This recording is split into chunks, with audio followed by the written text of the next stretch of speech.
Hey guys, let's talk about books. It is October, which means everybody's doing their end of year tag, which was started by Ariel Bassett, although she doesn't do YouTube videos on books anymore. She's got her own book podcast. I will link to Ariel's video, etc. Credit where credit's due. But this is just a series of questions that people answer in thinking about winding up their reading goals and challenges for the year. I don't actually like that much making tag videos, but everyone loves watching them, so here we are. I guess it's nice to look at what we all said last year and did we actually do anything, and also while I'm here, did I do any other tag video this year for my reading goals? So I'm just looking it up as we chat. For my reading goals, and can I check in on those? Let me have a look if I have. Did I do the mid-year freak out? It looks like I did. So we can look if I set any goals there as well, and basically just talk about books, which is why we're here. I am getting into the end of year festive mood with some mixed spice added to my coffee. If you're in America, you would call that pumpkin spice. Even though pumpkin spice is very autumnal, and in Australia it's becoming spring. In fact, it's so warm today that I have ditched both my underlayer. I've got bare arms, but I also have bare legs. That's how warm it is. It is delicious. I love it. But Christmas is mixed spice, so mixed spice vibes. These are the questions I have. I don't know if it's all the questions, it's just what I wrote down, so let us proceed. First question is, are there any books you started this year that you need to finish? Now, let's consult Storygraph. What am I currently reading? Because I'd like to finish them all. Currently, I am reading on my Kindle, which is dying, and I need to replace, and Amazon discontinued all the Paperwhites in, I guess, preparation of new ones coming.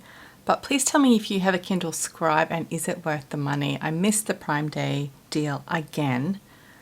Because I procrastinated on it, because they're not cheap, those scribes. But if you can convince me that I should get one, I'm entirely influenceable. That's why I'm here in the booktube space. Talk me into it, because Black Friday is coming. If you're fundamentally opposed to Amazon, that's okay. Skip that part of the discussion. So anyway, on my Kindle, which is dying, I am reading The Notebook, A History of Thinking on Paper by Roland Allen. This will get done. Absolutely. I'm flying through this. I am loving it. I'm excited to tell you about it actually when I'm done. I'm at 62% as of this morning. I am leaning over to my pile. I am reading The Lottery and Other Stories by Shirley Jackson. I am that percentage through, which Storygraph says is 34%. Because these are short stories, I'm reading 1 to 10 in a sitting in between other things. I say that, I picked it up on holiday and then I let it sit for another 2 weeks and picked it up again last night. So hopefully it will get read in bits and pieces. It is definitely spooky season vibes, which we like for October. So we'll see. I have a physical copy of, but I'm actually listening to A Room of One's Own by Virginia Woolf. This is a bind up with 3 guineas. This one I bought from, I don't know if you'll be able to read that, the National Library of Australia bookshop, it says on the back there. That's why I leave the price stickers on, because then it's cool to see where they came from. Ash took me on a date to the National Library one time because he understands the sort of nerd that I am. The reason I'm currently reading it is because it's a pick for one of my book clubs, and I picked the book and I am hosting the discussion, so it would be beneficial if I have read the book before that happens. So that will get done by the end of the year, because it will get done by the end of October. I'm nearly halfway through that book. On my phone, I am listening to Stephen Fry's Odyssey, and review forthcoming. It's definitely Stephen Fry telling Greek myth. So if you are familiar with the other ones, you'll know exactly what that is. That I'm halfway through, and I will definitely get that listen to before the end of the year as well. The last physical thing I'm reading is The Lady of the Lake, which is in the Witcher series. I'm not enjoying this. I am less than 20% of the way in and it's tedious. So this either needs some dedicated time, like a good chunk of hours to sit down with it, or a DNF. But I really want to get it finished. There's one more that I have left on my shelf. There's one more coming that has been announced, so I'd like to read them. I like The Witcher. I've given up on the TV show, so this is my only source of Geralt. Oh, something's tickling me. So I'm going to push through, but so far I'm not enjoying. Oh, I forgot to get out over there on my shelves is Henry James, Turn of the Screw, which I've been reading since January, February. I've read The Turn of the Screw, but there's other short stories in that edition that I want to read to say that I have read this book, but I haven't done that. And finally, I'm still reading the Bible, listening to the Bible, but I genuinely forget that that is something that I'm intending to do, and I don't think I've listened to a single thing this year from the Bible. That's okay, I'm not stressed about that at all. This time last year, I needed to finish Middlemarch, which I did, and I have in my notes Ulysses, lol, unlikely. So I ticked that off this year. Yeah. And also I was reading the Bible last year as well and have been for many years. The second question is, do you have a seasonal book to transition into the end of the year?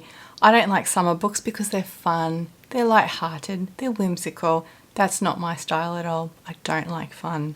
So instead, I have some spooky books for October and coming into Christmas, which even though is not a temperature cozy season, it is a vibes cozy season for me. It's a time of the year where you're expected to go out and go to parties and do events and all the end of year school bullshit, and I hate all of it. I want to be in my house with my cats and my books. So that's cozy to me, is staying at home away from other people rather than staying at home because it's cold and miserable. So in that light, I have a couple of books for spooky season. One of my book clubs is reading A Night in the Lonesome October by Roger Zelazny for the October pick. It is currently halfway through October and I'm still waiting for that book to come in at my bookstore. So, but it's a short one, I think it's like 200 pages. It doesn't say on this Google page I have open about it. So I'm looking forward to that. I read the sample on my Kindle and I really enjoyed it so much. I thought this one has to be physical. It can't just be a Kindle book when it's not much more expensive to buy a physical version that I will have and I can put into other people's hands. So I'm waiting on that one. That is, according to the internet, horror fantasy, which sounds right for October. And then I just bought a book, let me find the info, by Alex E. Harrow. And the books that I've read from her before, I think her pronouns are her, The $10,000 of January and The Once and Future Witches. So it's got not really spooky vibes, but it just feels right with this time of year. I didn't even read the blurb, I just bought it because it was on the deal. Definitely looks like horror fantasy as well. So that's cool. So that's on my list for vibes for the end of the year as well.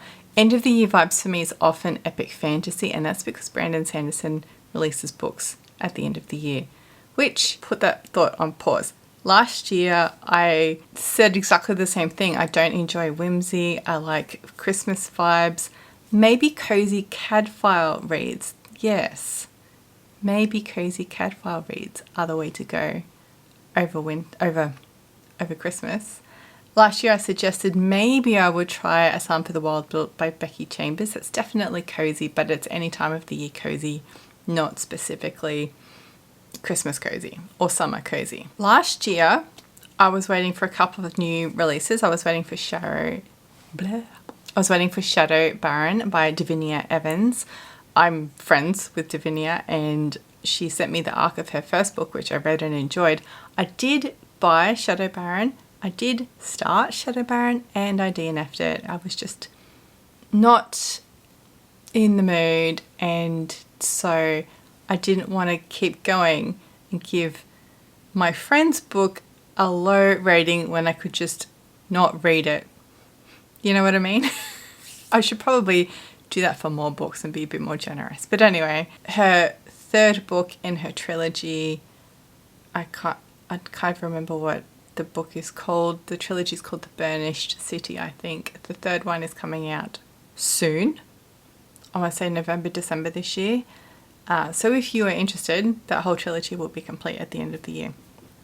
I was also waiting for Adrian Tchaikovsky's House of Open Wounds, which was a sequel to a book that I thought was going to be standalone, which was The City of Last Chances. So I was excited for that. I have read that. I read that at the start of this year, I think. This year, Brandon Sanderson is releasing a book, a massive book, because I think he's already released 2 this year already. But anyway, Wind and Truth.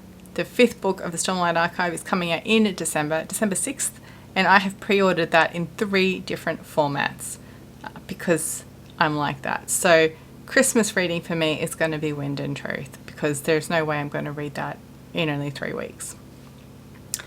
More so, Adrian Tchaikovsky, a man who has released 3,000 books this year, has another book in that Tyrant Philosophers series, which was House of Open Wounds and City of Last Chances. There's a new one coming out called Days of Shattered Faith, the day before Wind and Truth. So I don't know who's going to win in me getting to them first. So 2 authors that reliably pumping out books, whose books that I reliably enjoy, bringing out stuff for Christmas. That's Christmas vibes to me, actually. Next question is, what are 3 books you want to read before the end of the year? And I wrote 2 because I didn't read the 3 part of that question. I want to read, can I reach it from here? Oh, it's behind my Nazgul.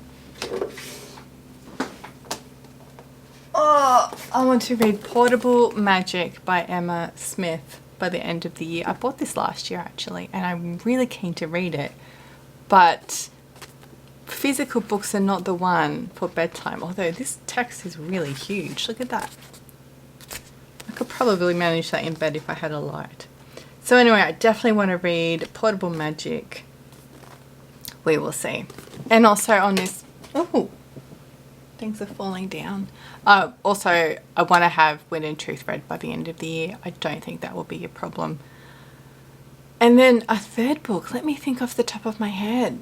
I really want to get some more non-fiction read by the end of the year. I'm just looking at what is on here. What is on here? You know what? I don't think I can get this down.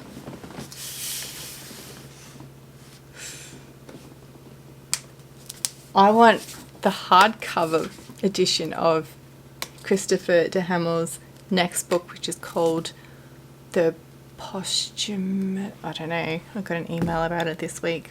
I saw it in a bookstore on holiday, and I didn't buy it because I didn't have any luggage space. But this is beautiful, and I don't think it's going to be as beautiful in paperback, even though the new one is out in paperback.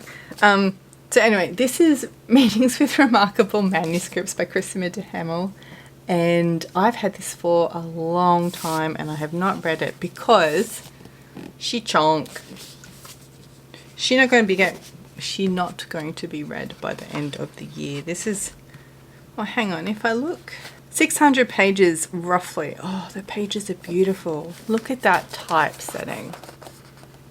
That font is gorgeous. I'm going to see if it tells me what the font is, because I like when books tell you what the font. I'm that sort of nerd. Set in Anselm 10. Definitely beautiful. Anyway, for Christmas, I want his follow-up book, which is The Posthumous Papers of the Manuscripts Club, and it just looked so cool. I don't even know what it's about. The blurb here on Amazon, it was Amazon who emailed me about it. The blurb says, the illuminated manuscripts of the Middle Ages are among the greatest works of European art and literature, blah, blah, blah. We think less about the countless men and women who made, collected and preserved them over the centuries and to whom they owe their existence. So that's what I'm getting from my family to me for Christmas. So let's see if I can even make a start on this one first. Last year, I had a big long list actually. I wanted to read The Matter of Everything, which is down here. I was doing on Storographer challenge that was reading one book from every section of the Dewey Decimal System. There's 10 different sections, and this is in the 500s, which is science. This is a history of physics. So that was my intention to read that, and then I read something else for that section instead. I can't recall. So I didn't end up reading it. I wanted to read for that Dewey Decimal Challenge as well, the book by Garbage. This is The Noise That Keeps Me Awake, and I did read that. And then I was in so many buddy reads. Oh my goodness. I went through and deleted all my buddy reads in the middle of this year. So now I'm in none buddy reads. But last year I wanted to have read Nova, which I didn't do, Dubliners, which I didn't do, Ulysses, which I did this year, Juniper and Thorn, which I didn't, The Buried Giant, which I didn't, The Marriage Portrait, which I did read this year, Flights, oh, I didn't give authors for any of those books. Samuel R. Delaney wrote Nova, Dubliners by James Joyce, Ulysses by James Joyce, Juniper and Thorn by Ava Reed, The Buried Giant by Kazuo Ishiguro, The Marriage Portrait by Maggie O'Farrell, Flights by Olga Tokarczuk, and Middlemarch by George Eliot. I read Flights, I read Middlemarch, I read The Marriage Portrait, I read Ulysses. So I read more than I didn't read of those buddy reads, but like I said, I've deleted all my buddy reads now and I'm starting fresh. The second last question is there a book you think could still shock you and become your favourite of the year? Last year I thought Olga Tokarczuk's Flights could be that book, and it was not. Disappointingly, this year I don't think so, because I've read a couple of truly excellent books and the stuff on my horizon doesn't excite me in that way. So, I mean, you never know, because definitely the books that's still top of my list this year, which is Shirley Jackson's We Have Always Lived in a Castle, was assigned reading for a uni subject. I would never have picked that up otherwise. I had no expectation and it was brilliant. I loved it. So I don't think anything on this reading horizon is going to surpass that for me, but keep reading, keep finding out, because they're all going to be good, or they're all going to be read. I should say that instead. They're all going to be read. I'm going to tick them off the list of things to read before I die. The final question is, have I started making reading plans for next year? And the answer is no. I have no plans. I have nothing on pre-order. I am just going to go where the winds take me. I'm not studying, so I don't have those books to read. I'm just going to maybe attempt to read the books I already own, which is controversial. I know. But also there's a lot of things on these shelves I'd like to reread. So maybe I'm torn. I'm torn because so many books have passed me by because I didn't read them when they were new and in the library, and I didn't buy them when they were new, and now they're out of print or harder to get. And I don't have good secondhand books near me. I'm giving up on secondhand online because it's just not great. So buying things when I see them and I think yes, and adding them to the queue is good in theory, but then also the queue is always expanding and I never get the time to read them because I already have things in the queue. So my reading goal potentially will be buy fewer books and read the books I own, but also make sure that I'm still reading plenty of nonfiction. This is one of my nonfiction shelves. It's good for me. I'm trying to maintain about 1/4 of my reading in the year being nonfiction. That's the broadest of broad plans. I have nothing fixed at all. Last year I had lots of plans. I had pre-orders to be reading, and the one that I mentioned in my notes was Stuart Turton's The Last Murder at the End of the World, which I did have pre-ordered and I did read. I was thinking maybe Anna Karenina, which I have not read, and maybe next year, maybe. If you have read Anna Karenina or you have any sort of interest in it, please tell me which translation to read, because there are so many And I have read all the Reddit threads about them, about which ones, the pros and cons, blah, blah, blah. And I still can't decide if I should just go with a cheap older translation or a less cheap newer translation. I suggested maybe a Stormlight Archive reread, which that book comes out in less than 2 months. There's no way I'm reading 4,000 pages between now and then. So I'm just going to read a recap of what has happened, and hopefully that's enough to jog my memory. And I also said keep going with the Wheel of Time. I don't think I've read a Wheel of Time book since I made that video. That would be interesting to find out, actually. I'm just going to have a little looky-loo. I definitely have not read a single one this year. What about last year? It was September, which should be when I made that video. I have not read any Wheel of Time since we last talked about end of the year book goals. That does not surprise me because I don't care anymore. I'm so bored of these people. I'm so bored of the hero's journey that all the boys are taking, and all the shame that the women are subjected to. They're having shame journeys. They're being brought down. They're finding power, and then their power is being undermined. And I hate that a lot. So I don't want to read anymore. I'm up to, I think that's book 10 of Wheel of Time. That's book 8. Jesus Christ. I thought I read the one after that. No, the one after that I think is Winter's Heart. I've definitely not read that. So anyway, I don't know if I'm going to keep going with the Wheel of Time. I'm definitely not in the mood for any of that bullshit. So that's it. I feel like I've waffled. I hope I stuck to the point a little bit. Ultimately, it doesn't matter. It's just fun. Now, let's have a look at those mid-year goals and see if I had any that I need to be thinking about. Those questions were best book I've read so far, best sequel I've read so far, new release I haven't read yet but want to. Aha! So on those new releases that I wanted to read was Heresy, which is still sitting on my shelf here.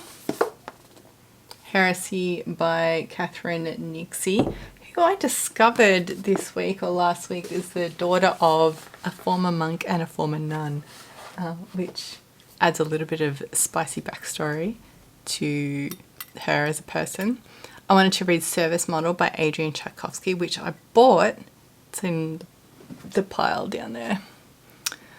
Then I wanted to read The Notebook by Roland Allen, which I'm currently reading, and I wanted to read The Language Puzzle by Stephen Mithen, I want to say, which I think it was called How We Talked Our Way Out of the Stone Age, and that is a book that I DNF'd. My most anticipated release for the second half of the year was Impusium by Olga Tokarczuk, which I've read, Wind and Truth by Brandon Sanderson, which is coming, The Mercy of Gods by James S. Corey, which I've read, and there was another Penric and the Bandit, which I read as well. And finally, on that mid-year check-in list, the books that I had wanted to read by the end of the year, Wind and Truth, The Magic Mountain by Thomas Mann, which I've read. We've not talked about that yet. The Impusium by Olga Tokarczuk, which I've read. Jane Eyre, which I've read. And The Lady of the Lake, which is this one I'm struggling with, by Andrzej Sapkowski. So that's my half an hour of battery time on my camera. That's a good time to wrap this up. Thank you for talking about books with me. If you want to do this tag, do it. And tag me so that I can watch it. And have a great day. Bye.